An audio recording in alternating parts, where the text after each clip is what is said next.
जब आम इन्वेस्टर को लगने लगे कि ये स्टॉक तो पक्का ऊपर ही जाएगा, वहीं से लोग फंसना स्टार्ट हो जाते हैं। क्योंकि जब सबको एक चीज़ ऑब्वियस लगती है तो मार्केट ऑलरेडी वो काम कर चुका होता है और जो लोग सबसे कॉन्फिडेंट थे वो सबसे ज़्यादा फंस जाते हैं और लॉस करते हैं। 2024 में एक दोस्त ने मुझे कहा, भाई रेलवे का स्टॉक ले लो, बजट आ रहा है, पक्का 2 गुना होगा। मैं पूछा पी रेशियो क्या है? वो बोला वो सब छोड़, गवर्नमेंट का सपोर्ट है ना। आज वो स्टॉक अपने हाईएस्ट प्राइस से 50% से भी ज़्यादा नीचे है। बिजनेस वही है, गवर्नमेंट का सपोर्ट भी वही है, सिर्फ प्राइस का फ़र्क है। आज हम समझेंगे ये कैसे होता है, कैसे पहचानते हैं इसको और 2026 में खुद को कैसे इससे बचाना है। आज की वीडियो थोड़ी अलग है। बाकी चैनल्स पे आजकल टॉप 5 स्टॉक फॉर 2026, ये स्टॉक 10x देगा। अब नया मौका है, हम आज उल्टी बात करेंगे। हम बात करेंगे उन स्टॉक की जो सेफ़ लगते हैं, सही लगते हैं, ऑब्वियस लगते हैं, लेकिन अंदर से बबल बना हुआ है। इसका नाम है साइलेंट बबल।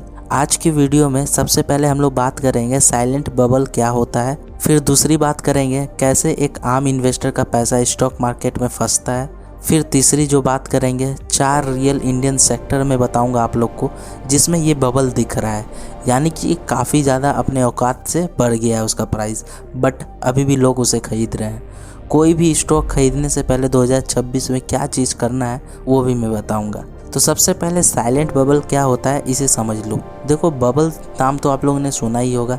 जैसे बिटकॉइन 1000 का था, 60 लाख हो गया। 2008 में अमेरिका में घर ही घर सब कर रहे थे, ओवर हाइप के चलते बहुत ही ज़्यादा क्रैश हुआ था। 2000 में .com बबल हुआ था। बिना किसी कमाई की कंपनी का जो वैल्यूएशन है वो करोड़ में चला गया था। इन सब में एक चीज़ सेम थी, हाइप ने असली वैल्यू को बहुत पीछे छोड़ दिया था। मतलब कि इतना ज़्यादा हाइप बन गया एक कंपनी को लेकर, उसका प्राइस है ना लगातार ऊपर जा रहा था, बट उस कंपनी का जो वैल्यू है, आप लोग बोल सकते जो औकात है, वो काफ़ी कम था। अब साइलेंट बबल थोड़ा अलग होता है। ये बबल मैं बात नहीं कर रहा हूँ, साइलेंट बबल इससे उल्टा होता है। ये वो बबल है ना जिसमें स्टोरी सच होती है, कंपनी रियल होते हैं, गवर्नमेंट का सपोर्ट होता है, सिर्फ प्राइस बहुत आगे निकल जाती है। अब एग्जांपल से समझो, तुम्हारे मोहल्ले में एक चाय की दुकान है, महीने का फ़ायदा उसको 10,000 रुपये का होता है, तुमने उसे ख़रीद लिया 50 लाख में। क्यों? क्योंकि एरिया डेवलप होगा, मेट्रो आएगी और भाई पक्का डबल होगा। दुकान ख़राब है नहीं, एरिया डेवलप होगा शायद, हाँ। ख़रीद अच्छी थी? बिल्कुल नहीं। तूने 50 लाख एक उम्मीद के लिए दिए।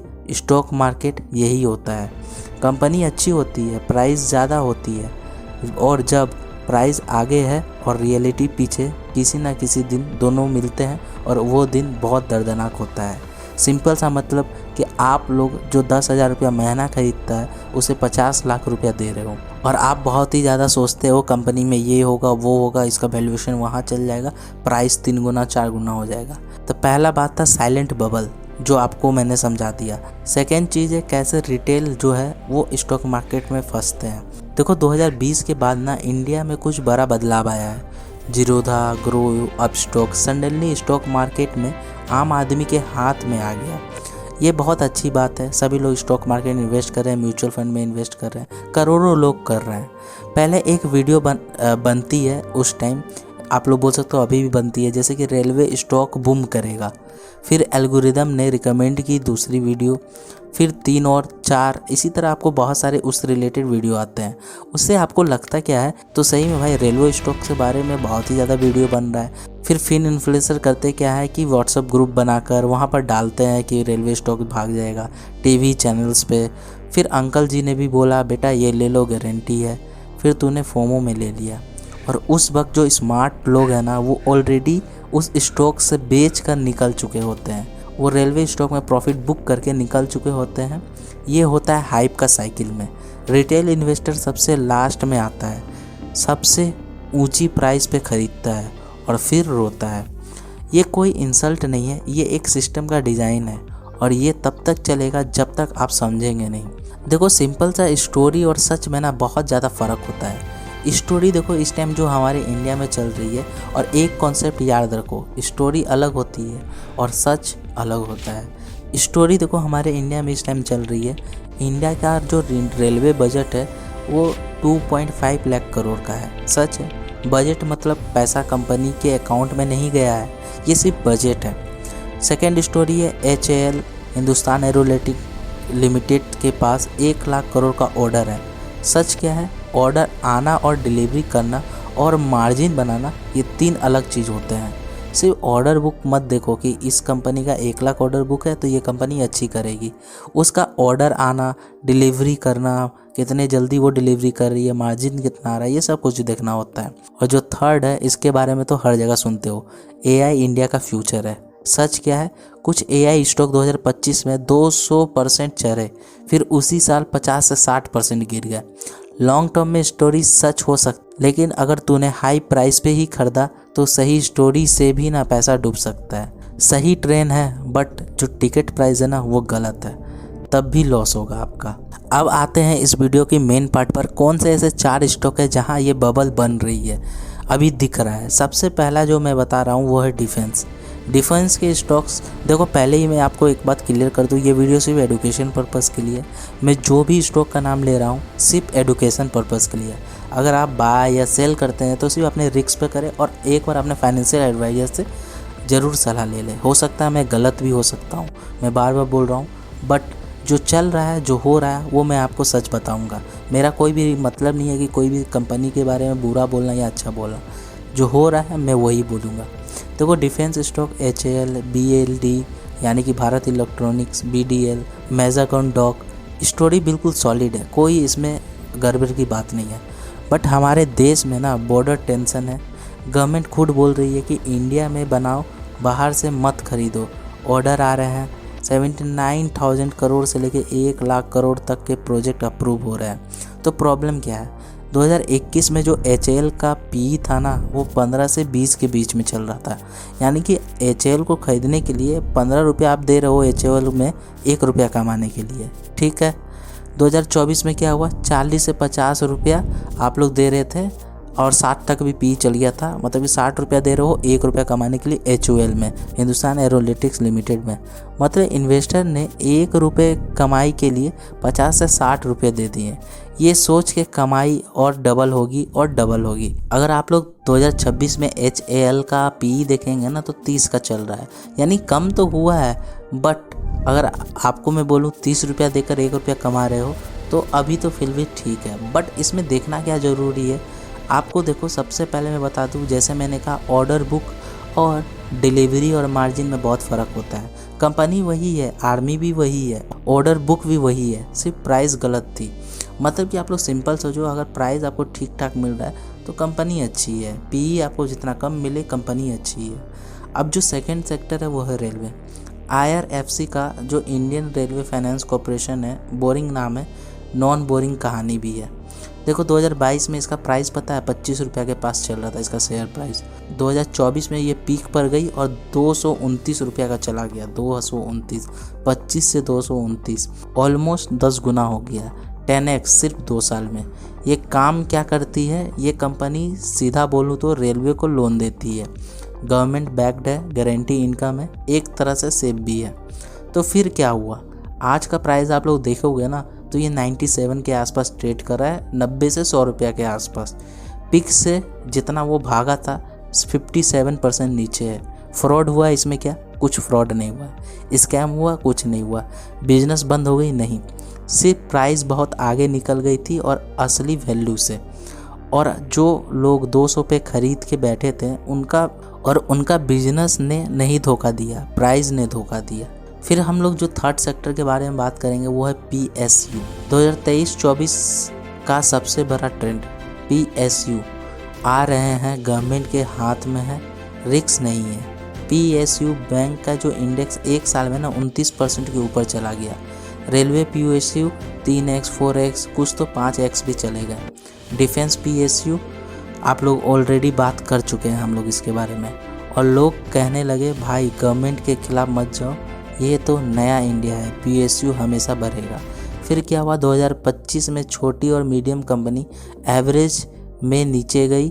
जो स्टॉक 500 से 1500 गए थे वो 800 से लेके 900 पे वापस आ गए। दोबारा कंपनी वही है, गवर्नमेंट वही है, प्राइस गलत थी।